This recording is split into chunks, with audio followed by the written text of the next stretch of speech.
Good morning, and welcome to the Universalist Church, in which love is the spirit. We're glad you're here in the sanctuary or anywhere in the world, especially those visiting or returning after a time away. I'm Joe Wilson, one of your representatives on the Board of Trustees and an active member of our congregation here. If you're a visitor, we hope you'll talk with our welcome team or visit our webpage, www.westhartforduu.org, to learn more about us. Our guest book or online contact page will help you get onto our electronic mailing list. We've found that our electronic communications are the best way for us to stay connected. We look forward to helping you become part of the Universalist Church. We're still dealing with the pandemic, though the risk of severe illness is considered low. But if you're unvaccinated or would prefer a mask, our ushers have some that we are happy to share. After worship, we'll have fellowship in Fisk Hall and through Zoom. We'd encourage everyone to come back to Fisk Hall today because the Social Justice Ministry is having a rally around getting out the vote, and there's going to be a lot of festivities, so that'll be a lot of fun. If you need help finding your way to Fisk Hall for our fellowship hour, any member of the church will be happy to guide you. Just look for someone wearing a Universalist Church name tag, which I forgot this morning. You can find the link for Zoom in your weekly news or our Breeze calendar. And if you aren't getting the weekly news, please sign up for it on our website. And now, I invite you to take a moment to make your mobile phone silent, turn off your email, put away all those keyboards, and settle in for worship.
It is a blessing to hear the shofar as we enter the high holy days, Rosh Hashanah, Yom Kippur, the days of awe.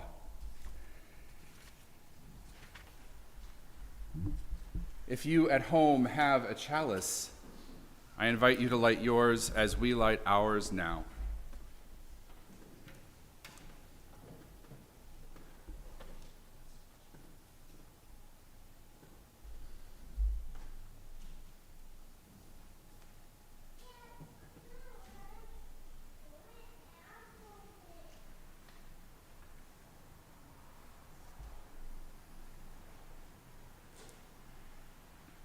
O source of peace, lead us to peace, a peace profound and true. Lead us to a healing, to a mastery of all that drives us to war within ourselves and others. May our deeds inscribe us in the book of life and blessing, righteousness and peace. O source of peace, bless us with peace.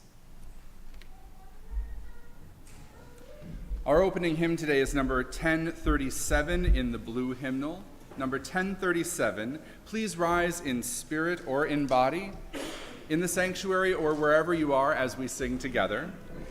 This is a little bit of an unusual hymn in that I will be speaking to you a line, and then you all as the congregation will respond with the sung part. And it should be easy for those of you at home too, because the sung part just repeats again and again. So as you hear it, you will be able to join in with all of us. And so we begin, again in love. For remaining silent when a single voice would have made a difference. We forgive ourselves and each other. We begin again in love. For each time that our fears have made us rigid and inaccessible. We forgive ourselves and each other. We begin again in love. For each time we have struck out in anger without just cause. We forgive ourselves and each other. We begin again in love. For each time that our greed has blinded us to the needs of others. We forgive ourselves and each other. We begin again in love. For the selfishness that sets us apart and alone. We forgive ourselves and each other. We begin again in love. For falling short of the admonitions of the Spirit. We forgive ourselves and each other. We begin again in love. For losing sight of our unity. We forgive ourselves and each other. We begin again in love. For those and for so many acts both evident and subtle, which have fueled the illusion of separateness. We forgive ourselves and each other. We begin again in love. And now please join me in speaking the words of our affirmation, our covenant. It's in your order of service. Love is the spirit of this church, and service is its law. This is our great covenant, to dwell together in peace, to seek the truth in love, and to help one another. Please be seated.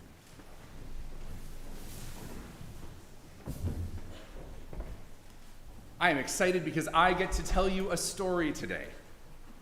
And this story is called Build, Shore Up, and Retreat. There was once a village that sat at the edge of a riverbank on a long, slow-flowing river. There were houses right up to the edge, and everyone who lived there was able to enjoy the view of the water and the swimming of the ducks, the gentle sounds of the river, and some people especially enjoyed the time to fish and enjoy the fresh fish they had to eat. This village had been there for well over 100, maybe even 200 years. Long enough that they had forgotten that once the village had sat quite a bit inland, not right up against the river, and that the flowing of the river had changed over time, eroding the riverbank, coming closer and closer and closer to all of the homes. They used to have to take a path and then stairs to get down to the river itself, but instead now they had steps down from their very back porches to their boats right below.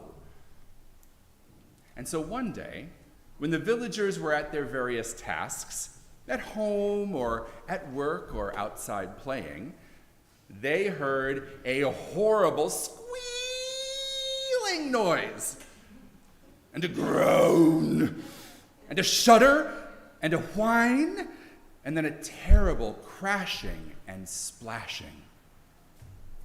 And everybody stopped what they were doing and ran down to the river's edge to see what was going on, just in time to see one of the porches that had been on somebody's house floating away down the river. They watched, horrified, as it turned around the bend and disappeared from view forever. And once everybody recovered, they took a minute, and they began talking, and then debating, and then arguing about what to do, until the three people who lived most closely to the river's edge spoke. "I want to rebuild my porch, stronger and better than before," said the owner of the house that had been torn apart, and who hoped that things eventually might be just as they once were. "I want to move away from the water," said the person who lived right next door, and was afraid that the river was growing stronger and faster and might do some harm to their home. "I want to shore up the riverbank," said the person who lived on the other side of the house where the porch had disappeared. And they thought things might actually just be okay, with a little bit of effort and a little bit of time. And the mayor of the town said, "I want to help each of you do the things that you need to do, and I want everybody here to help everybody else make it happen." And so the people in town who could work with stones began building a wall inside the riverbank to strengthen it, stop it from eroding. And the people in town who knew how to work with wood helped to rebuild the porch that was lost and made it stronger so that it wouldn't break and fall off and be torn down. And then they went and helped with the other houses and their porches too. And everyone else, people who didn't have those special skills with wood or with stone or able to manage how a project was going to work, they did everything else. They helped people move things. The owner of the house who wanted to get away from the river had an entire life, a full home to move. And so everybody helped. Even the children carried single spoons or some lightweight pillows to the houses on the other side of the village. Everybody did something, the very best they could, to help everyone else in the village. And now, that village still stands right at the edge of the riverbank. And every so often, somebody clambers down into the river to make sure that the walls are still sturdy and that the porches are strong. And every so often, somebody who thought it was a great idea to live near the river and watch it decides that it's time to move. And everybody helps them by carrying pillows and furniture and sometimes individual spoons to a house further away. And the village, all together, always chooses to help the people who are lonely or scared, who can't do everything on their own, because none of us can. And every time they help one another, they make their village a happier and safer and better place to live. And that is the end of that part of the story, because that village's story goes on and on and on. Let's sing our children out to their classes. It's number 413 in your gray hymnal. Go now in peace. Go now in peace, go now in peace. May the love of God surround you everywhere, everywhere you may go. Go now in peace, go now in peace. May the love of God surround you everywhere, everywhere you may go.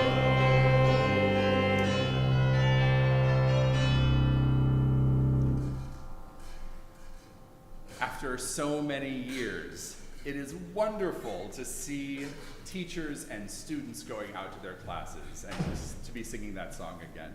Thank you. The voluntary offering, the sharing of our resources for our shared work as a religious community, is a spiritual practice for us. By offering your time, talent, and treasure to this community, you help us serve the members and the friends and the wider community of our congregation. And as part of that service, we share our general offering each week with organizations that do the work in the world that brings us ever closer to creating a beloved community. I do want to mention, I'm not sure if I had mentioned this last week, you'll notice that we do have new offering plates. And we have been trying to do this for a while because our old ones, while beautiful, are quite old. They were a gift to this congregation many, many, many decades ago and have grown fragile over time. And so we still have them, we are keeping them, and they will go on display with some of our other history as we turn some more of the parlor into our history space. So I want you to know that they're not just gone, they're here, but we want to protect them and us, and so we have these new plates to use. This month, we share our offering with Planned Parenthood. Planned Parenthood is one of the nation's leading providers of high-quality, affordable health care, and it is the nation's largest provider of sex education.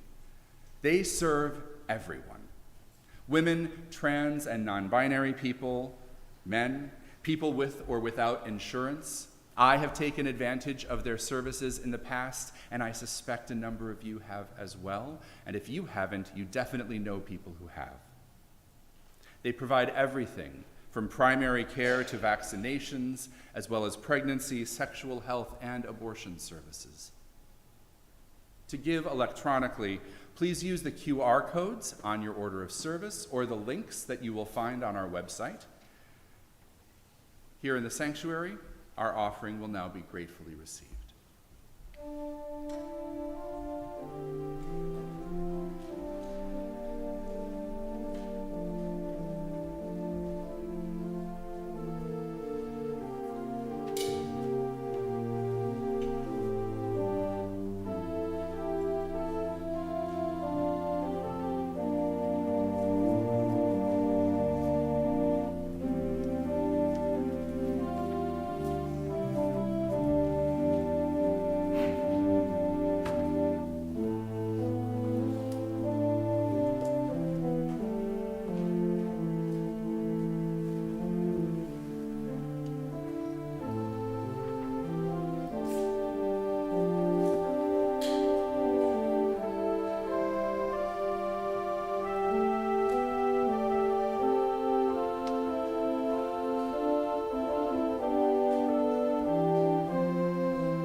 May these gifts so generously given sustain the work that we do together, the life of this community, and help support work in the wider world of which we are most definitely a part.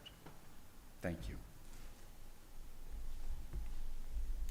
Our congregational reading this morning is number 567 in the back of the gray hymnal. Number 567. It's called To Be of Use. Please rise in body or in spirit as we speak it together. I'll read the words in Roman type, and you may respond with the words in italics.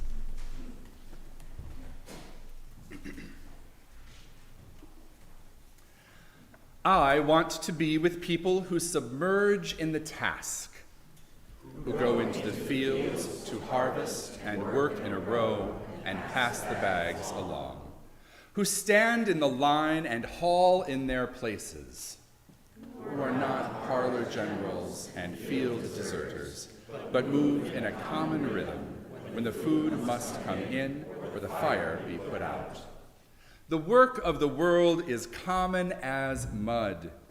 Botched, it smears the hands, crumbles into dust. But the thing worth doing well done has a shape that satisfies, clean and evident. Greek amphoras for wine or oil, Hopi vases that held corn are put in museums, but you know they were made to be used. The pitcher cries for water to carry, and a person for work that is real. Let's join in singing our doxology. It's in your order of service.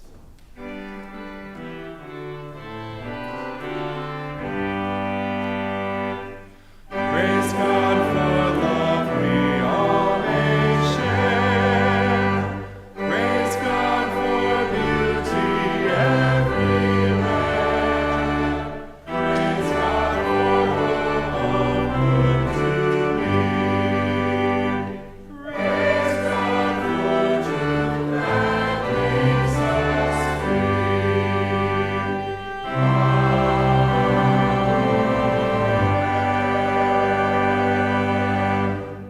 Please be seated.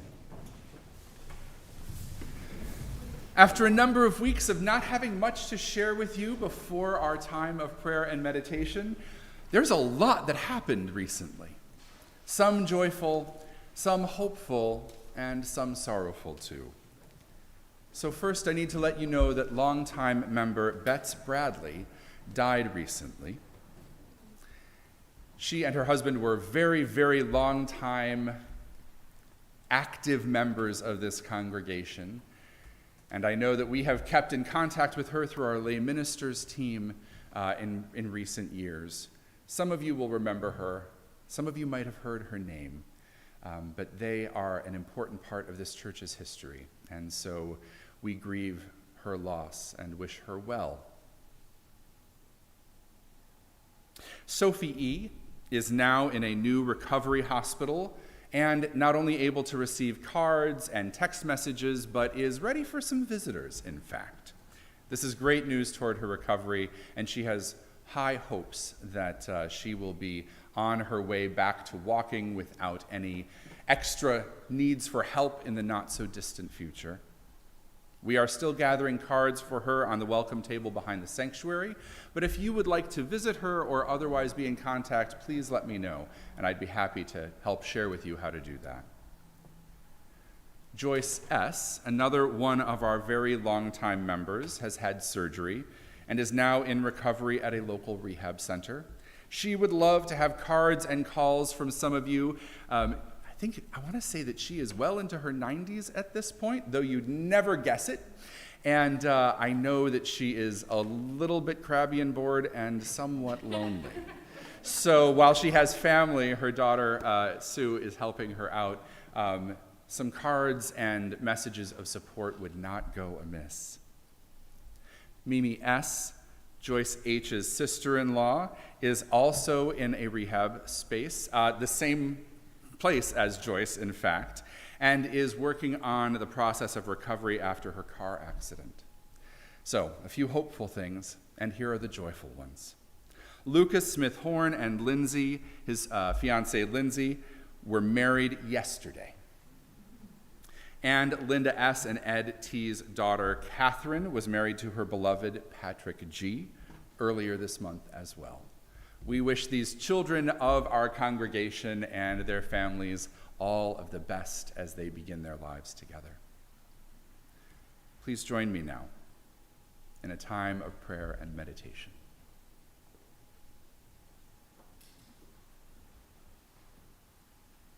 The sources of our faith include so many things, including Jewish teachings. And the community of our faith includes our members and friends and family who are of Jewish background. And so we note that we are entering the days of awe. We are beginning the Jewish New Year. Rosh Hashanah and Yom Kippur are just here with us. This is the beginning of the new year, a fresh start full of potential. And in this moment, we have the option of beginning in the ways we wish to continue, setting aside old ways, seeking forgiveness for our failings, acting to restore relationships that may be broken. The start of our congregational year is a time to examine how we will move forward together, how we serve what we know to be sacred, how we will open ourselves to the gifts that this new cycle brings. In this year, may we offer forgiveness to those who have wronged us and find it offered to us as well. May we offer compassion and mercy to those who have suffered and find it offered to us as well. May we offer blessings of wisdom and sweetness, love and joy, and find them offered to us as well. Let us take a time together in stillness for the prayers of our hearts and souls.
In this new year, may we offer forgiveness, compassion, mercy, wisdom, sweetness, love, and joy, and find all of these things offered to us as well.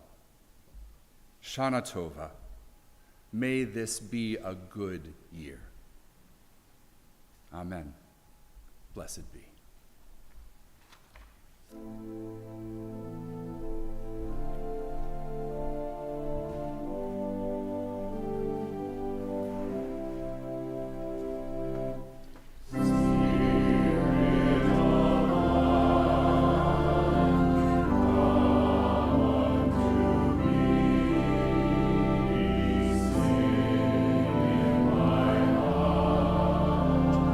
the servants of compassion.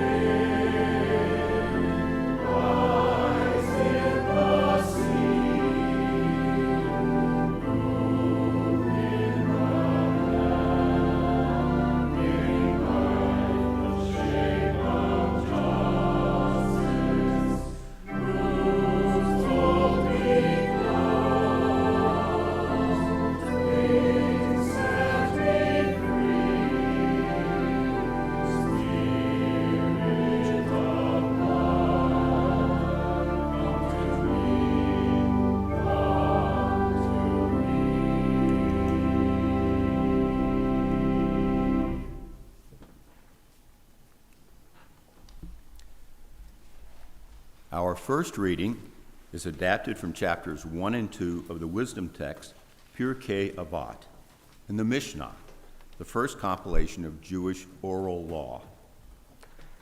If I am not for myself, who will be for me? If I am only for myself, what am I? And if not now, when? Make your study of the Torah a regular part of your life. Speak little, but do much. Receive all people with cheerfulness. Do not separate yourself from the community. Don't be satisfied with yourself until the day you die. Do not judge another person until you have stood in that person's place. Do not say something you shouldn't say just because you think no one is listening. Someone is always listening. Do not say, when I have free time, I'll study and learn. What if you never have free time? You don't have to finish the work, but you're not free to give up and not do it. Our second reading is adapted from Guiding Principles for Our Free Faith by James Luther Adams. The community of justice and love is not an ethereal fellowship that is above the conflicts and turmoils of the world. It is one that takes shape in the world, in nature, and history. Freedom, justice, and love require a body as well as a spirit. We do not live by spirit alone. Anything that exists effectively in history must have form, and the creating of form requires power. Not only the power of thought, but also the power of organization and the organization of power. Thus, we deny the immaculate conception of virtue and affirm the necessity of community. The faith of a church is an adequate faith only when it inspires and enables people to give up their time and energy to shape the various institutions, social, economic, and political, of the common life.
It is amazing how things creep up on us without us even noticing.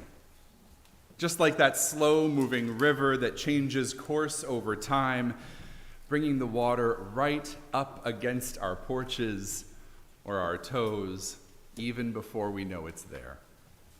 And then, suddenly, it's time to do something about it. Perhaps the stones lining the walkway in the memorial garden are just ready to fall over into the path. If you've walked through our memorial garden, you know that's actually true. They're leaning pretty solidly inward, and we're going to be starting to get that fixed just this week, by the way. But if I think about the story, too, perhaps we are living in a situation where the porch has been torn off of our house, really or metaphorically. Perhaps The things and structures that we thought were stable turn out to be more shaky than we thought.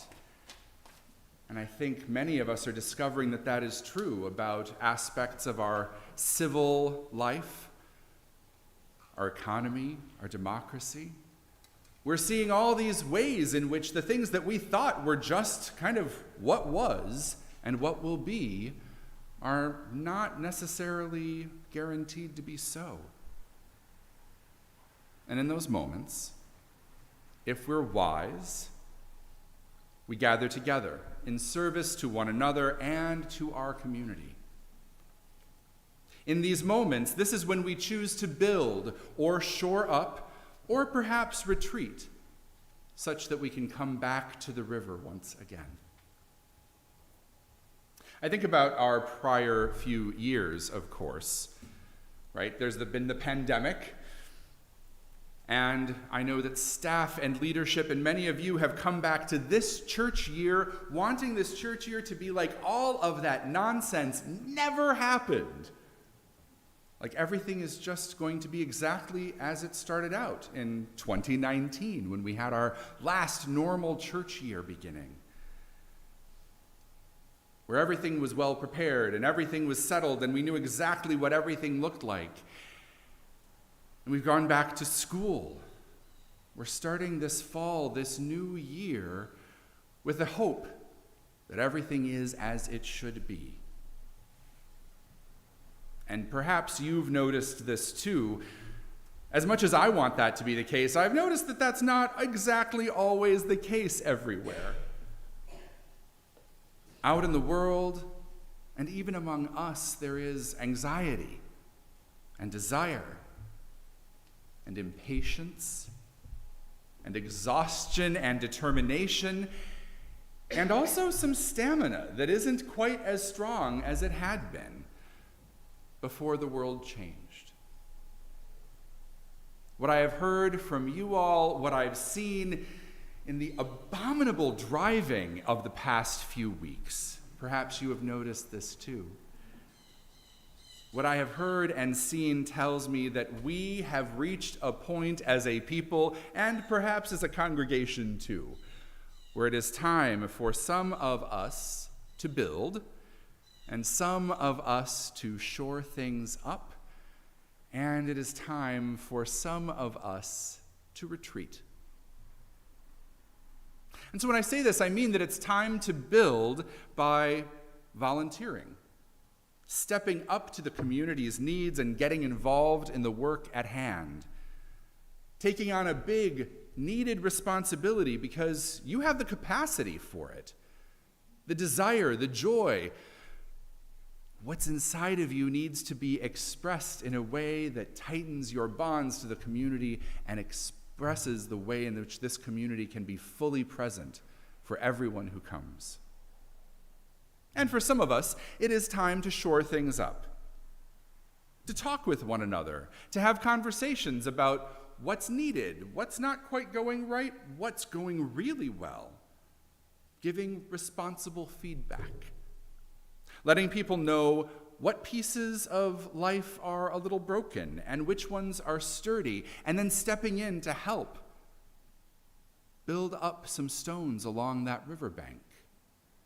Find the little tasks that are necessary. Perhaps this is your day to carry a spoon that's been misplaced and needs to go back to the kitchen. Or perhaps it is time for you to retreat.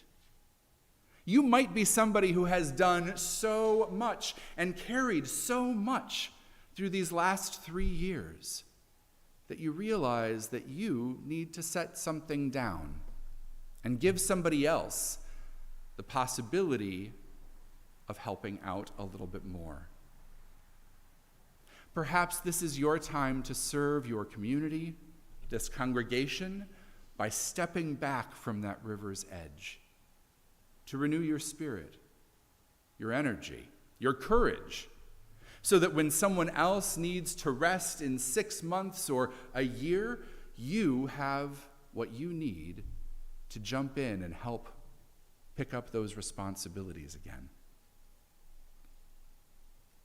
As we enter this new year, it is time for us, me and the staff and all of you, to gather together in service to one another, to this community. James Luther Adams, our most prominent recent Unitarian theologian of the last century, writes, "The community of justice and love is not an ethereal fellowship that is above the conflicts and turmoils of the world. The community of justice and love takes shape in the world, in nature, as part of history. Freedom, justice, and love require bodies as well as spirits. We don't live as spirit alone." I mean, that's really true, right? You all are sitting here in body as well as in spirit. Maybe there are a few of us that we can't see who have been haunting this church for a while, who are here in spirit alone, and I hope you're listening and do us some good too. But for us, we are here in bodies as well as spirits, whether in the building or at home. Adams writes that the virtues that we hold dear, freedom and justice and love, by their very nature require us to live them out in physical form, in these bodies that we inhabit, rather than only admiring them deep within ourselves. For if we only admire them deep within and they don't make it outside, they're hardly real. In fact, I don't see any line between the spiritual and the material. They are totally intertwined. What we experience in our bodies, in the world, informs our spirits and our spiritual lives. And what we discover in that meditation, in that practice, in that reflection on our spirits, that determines how we live beyond ourselves. And so if religion seeks to strengthen our connections to that which is larger than ourselves, then it also asks us to attend to the things and the people to which we are connected. Our religion, our Unitarian Universalism, asks us to act and work in the world. And what that means is that sometimes we need to know when we have to let someone else set something down and we have to pick it up, or when we need to set something down and let someone else pick it up instead. And so as this new year begins, both Rosh Hashanah and our church year, the wisdom of Pirkei Avot is incredibly powerful. If I am not for myself, who will be for me? If I am not only for myself, what am I? And if not now, when? Make your study a regular part of your life. Speak little, do much, receive all people with cheerfulness. Do not separate yourself from the community. Do not be satisfied with yourself until the day you die. Do not judge another person until you have been in their place. Do not say something you shouldn't say just because you think no one is listening. Someone is always listening. And do not say, "When I have free time, then I will study and learn." What if you never have or make free time? And the one that I love the most, you don't have to finish the work, but you are not free to give up and not do it.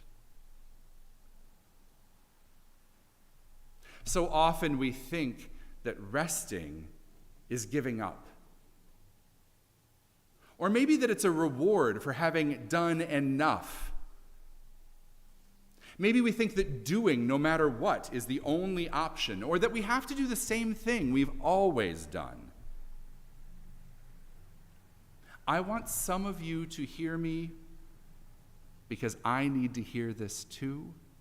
I am one of you. Sometimes the exact right thing is to do less or to do something different. In a moment like this, it is time to reflect on whether it is time for you to build or shore up or retreat. To take the lead when somebody else must step back. To take on some tasks when you're able, or help make things better when they're not quite right. To catch your breath when you have been doing a lot. Judaism reminds us in this time with these words that a religious life lives in the material and the spiritual, in the whole of existence. And that if we open ourselves to what is beyond us, if we remain open to the interdependent web of all existence, to all of the communities in which we are embedded, that we then will communicate with others. Renew ourselves, as well as do and make and create.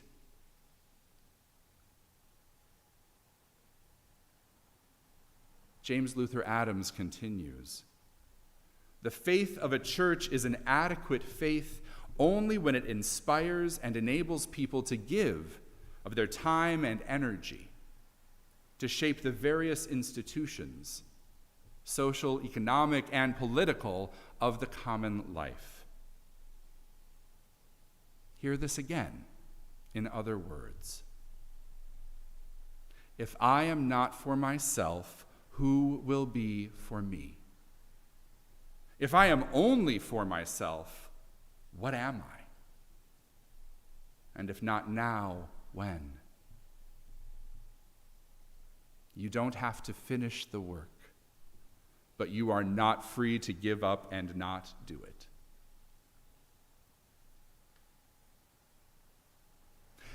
So as this new year begins, I want you to take a moment and think, what sort of service, whether here or beyond this place, is calling to you now? What commitment is waiting for you or speaking to you from deep within your heart and your soul? To what are you inspired to give your time and energy? Are you a spoon and pillow carrier? Are you able to pick up a chair or help carry a table across the village?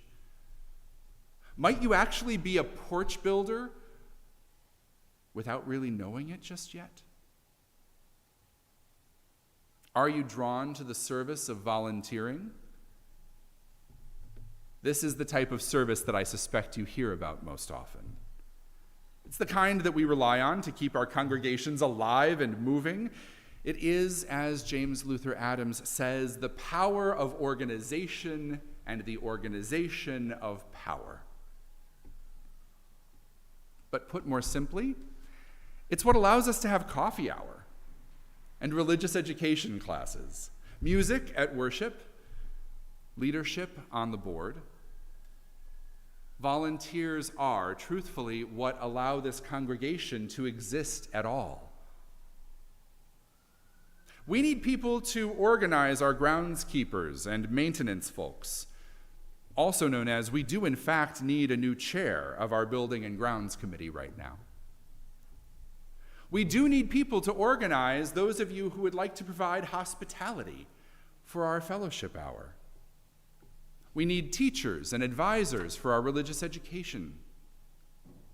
And we need those of you with special skills to be willing to help when those skills are exactly what we need. And we need those of you who are willing to try and learn and explore something new.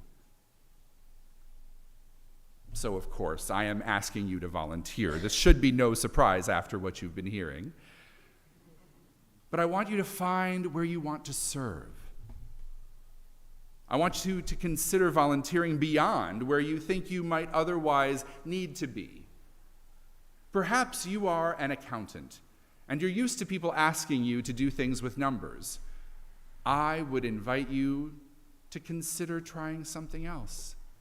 Maybe organizing our library would be the thing that would give you a break from your everyday life and feel satisfying. Or maybe helping with the garden. Maybe being an usher or a singer. Let me give you another example.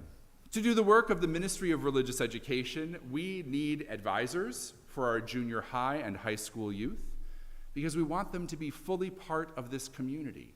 And that means getting to know some of you as well as knowing me and Patricia and Claire, our staff. I want our children and youth to know people who are not only their parents, to see other adults, to see how we all exist a little differently from one another and that is good and right and worthwhile. The Ministry of Religious Education needs commitments in the short term and the long term, the equivalent of carrying a spoon and organizing a rebuilding of a porch. It needs commitments made with the understanding that we are joining into a ministry together when we agree to shape the hearts and minds and spirits of those we serve by teaching. We minister to one another in our classes, in our groups. So yes, the staff does that, but you all do that too. In the book group, in the short story discussion, in the men's group, and in the women's group. As part of our social justice and green sanctuary ministries, in the classes certainly that I teach and you participate in, by sharing with one another, we minister to one another. We open our spirits and our hearts. We become more than we were not long before. So when there's a chance to sign up for small group ministry or any other classes that come up, that too is not only something for yourself, but it is a volunteerism. It is a way to serve one another. Another example, we need the service of gracious conversation, responsible feedback, of caring for one another's time and hearts as well as our programmatic needs. We need to help one another shore up where things aren't quite right yet. I need people to come forward and talk to the leadership and say in healthy and wonderful ways, "This program was fantastic," or "Did you consider maybe doing this? It would have expanded the reach. It might have been more inclusive." Or, "I noticed that we didn't have enough people to make this happen. Next time, let me know. I'm happy to help." We're going to be looking at our ministry in this congregation in the spring and talking about how we do that work. You all, how you do it, how I do it, how the board does it. We're going to explore all of that together. See how we are making progress toward meeting our vision. Wondering where we're at now that the pandemic has ended. And I'm actually really excited about this because that kind of information helps me to know and helps us all to know how we can do what we do the best way possible. And that might not sound terribly spiritual, but it is. Because the process of giving loving assessment requires compassion. It requires empathy. It requires us to look at one another and say, I'm guessing that we're all doing the very best we can, and within that, here's something else that we need to know. By leaning into our deep love rather than our anxiety or our impatience, we are better able to make this place and the world at large a better place than it is right now. And we must remember and honor the service of self-care, of retreat, recognizing when we are overburdened or burnt out, or just out of step with everything else. In those moments, it's good to step forward to somebody and say, I think I need a break. I feel like I've been carrying the weight of the world on my shoulders, and it's time to set something down and let somebody else pick this up for a bit too. Sabbath, intentional rest, is not the same as giving up. It is part of staying engaged. You don't have to finish the work, but you are not free to give it up and not do it. The lessons of Sabbath are part of Jewish life and should be part of all our lives, because without rest we cannot thrive and return to the work. So if this is your year in which, or maybe month in which to retreat, maybe this is your year to contribute financially more than with time, or to contribute more with leadership than with teaching. Perhaps this is your time to plant some things and pull some weeds. And perhaps it's all you can do just to come to worship. Perhaps it is all you can do to sit at home and turn on the computer and attend worship.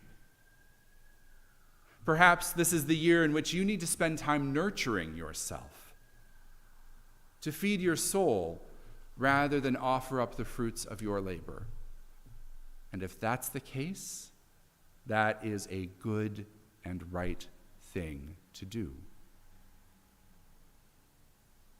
Every one of us is going to come to a moment where it's more important to take a class than to teach one, or to sit in worship rather than lead a committee. Even if you are doing the work, you will have moments when you must be meditating or praying or singing or simply sitting in quiet and peace. After years like the years we've had, renewing our interior lives are as important a service as any other. That's in fact what allows us to come back to volunteer or take on a task without feeling drained and tired.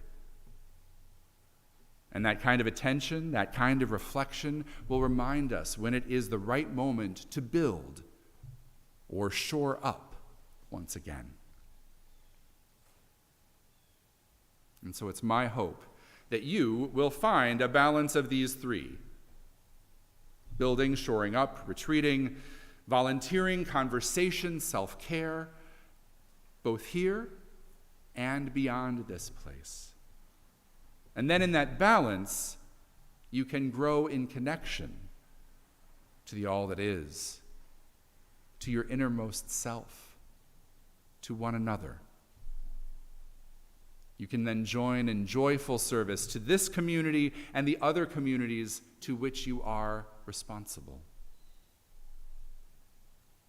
It is through serving together that we strengthen this congregation and our individual abilities to live out this faith in the world, for ourselves, but also for everyone else who needs what we have to share.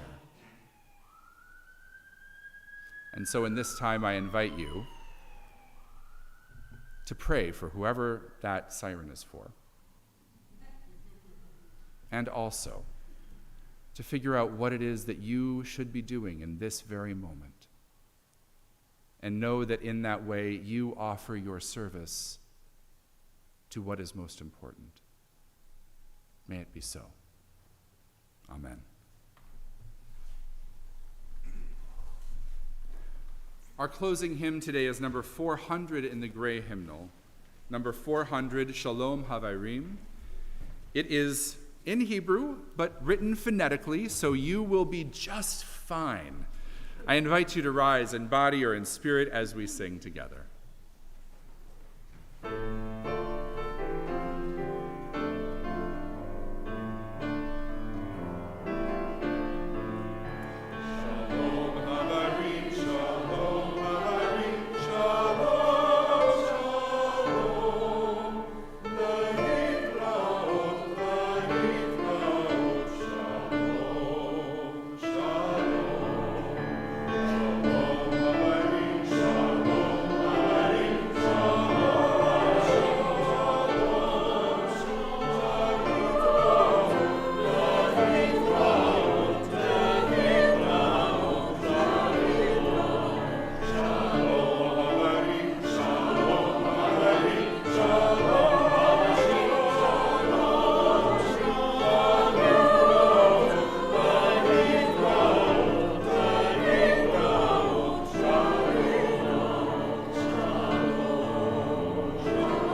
Please join me in speaking our unison benediction. It is in your order of worship.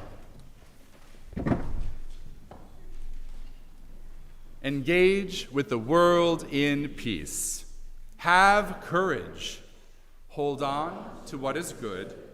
Return to no person evil for evil. Strengthen the faint-hearted. Support the weak. Help the suffering. Honor all beings. Please be seated for our postlude.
Please do join us in Fisk Hall for our voter rally, as well as refreshments and time of fellowship.